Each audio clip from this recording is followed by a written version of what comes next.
अपनी कई ऐतिहासिक धरोहरों के लिए जाना जाने वाला मध्य प्रदेश के बुरहानपुर ज़िले में ही शाहजहां की बेगम मुमताज़ की असली कब्र है। बुरहानपुर में अपनी 14वीं संतान को जन्म देने के दौरान मुमताज़ की मृत्यु हो गई थी। इसके बाद उन्हें 6 महीने तक यहीं दफनाया गया, जिसके बाद उनकी कब्र को आगरा ले जाया गया। सम्राट शाहजहां की बेगम मुमताज़ की मौत ना तो आगरा में हुई और ना ही उसे वहां दफनाया गया। असल में मुमताज़ की मौत मध्य प्रदेश के बुरहानपुर ज़िले की जैनाबाद तहसील में हुई थी। मुमताज़ की कब्र ताप्ती नदी के पूर्व में आज भी स्थित है। इतिहासकारों के अनुसार लोधी ने जब 1631 में विद्रोह का झंडा उठाया था, तब शाहजहां अपनी पत्नी मुमताज़ महल को लेकर बुरहानपुर आ गया था। उन दिनों मुमताज़ गर्भवती थी। 7 जून 1631 में बच्चे को जन्म देते समय उनकी मौत हो गई। दूसरे दिन गुरुवार की शाम उसे वहां आहू खाना के बाग में दफना दिया गया। यह इमारत आज भी खस्ता हालत में है। इतिहासकारों के मुताबिक मुमताज़ की मौत के बाद शाहजहां का मन हरम में बिल्कुल नहीं लगता था। कुछ दिनों बाद भीतर से ही उनके बाल सफ़ेद होने लगे थे। बादशाह जब तक बुरहानपुर में रहे, नदी में उतरकर बेगम की कब्र पर हर जुमेरात को वहां गए। जिस जगह मुमताज़ की लाश रखी गई थी, उसकी 4 दीवारों में दिए जलाने के लिए आले भी बनवाए गए थे।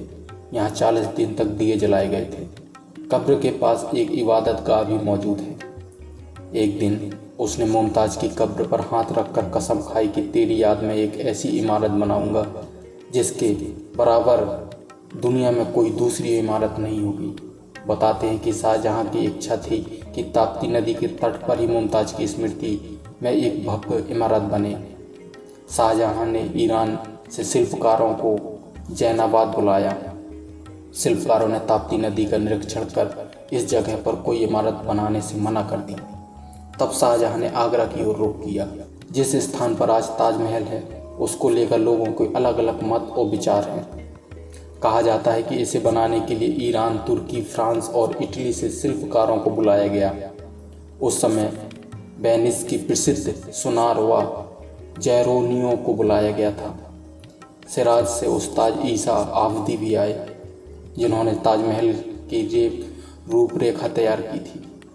उसी के अनुरूप कब्र की जगह तय की गई। 22 सालों बाद जब इसका काम पूरा हो गया तो मुमताज़ के शव को पुनः दफनाने की प्रक्रिया शुरू हुई। बुरहानपुर के जैनाबाद से मुमताज़ के जनाजे को एक विशाल जुलूस के साथ आगरा ले जाया गया और ताजमहल के गर्भगृह में दफना दिया गया। जुलूस पर उस समय 8 करोड़ रुपए खर्च हुए थे। बुरहानपुर स्टेशन से लगभग 10 किलोमीटर दूर शहर के बीच बहने वाली ताप्ती नदी, उस पर जैनाबाद, जो कभी बादशाहों का शिकारगाह हुआ करता था, दक्षिण का सूबेदार बनने के बाद शहजादा दानियाल ने उस जगह को अपने पसंद के अनुरूप महल, हौज, बाग बगीचे के बीच नहरों का निर्माण करवाया।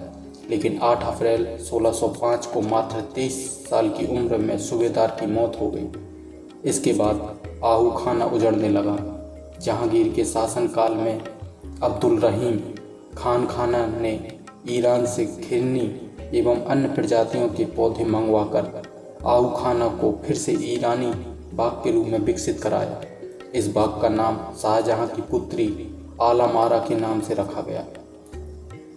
बादशाहनामा के लेखक अब्दुल हामिद लाहौरी साहब के मुताबिक शाहजहां की प्रेयसी मुमताज़ महल की जब प्रसव के दौरान मौत हो गई तो उसे यहीं पर स्थायी रूप से दफना दिया गया था, जिसके लिए आहू खाने के एक बड़े हौज को बंद करके तलघर बनाया गया और वहीं पर मुमताज़ के जनाजे को 6 माह रखने के बाद शाहजहां का बेटा शहजादा शुजा, सुन्नी बेगम और शाह हाकिम वजीर खान मुमताज़ के शव को लेकर बुरहानपुर के इटवारा गेट दिल्ली दरवाजे से होते हुए आगरा ले गए, जहां पर यमुना के तट पर स्थित राजा मानसिंह के पोते राजा जय सिंह के बाग में से बने ताजमहल के सम्राट शाहजहां की प्रेयसी एवं पत्नी मुमताज़ महल के जनाजे को दोबारा दफना दिया गया। दोस्तों, यह जानकारी आपको कैसी लगी हमें ज़रूर बताएं। अगर आपको हमारा वीडियो अच्छा लगा हो तो हमारे चैनल को लाइक और सब्सक्राइब कीजिएगा। नमस्कार।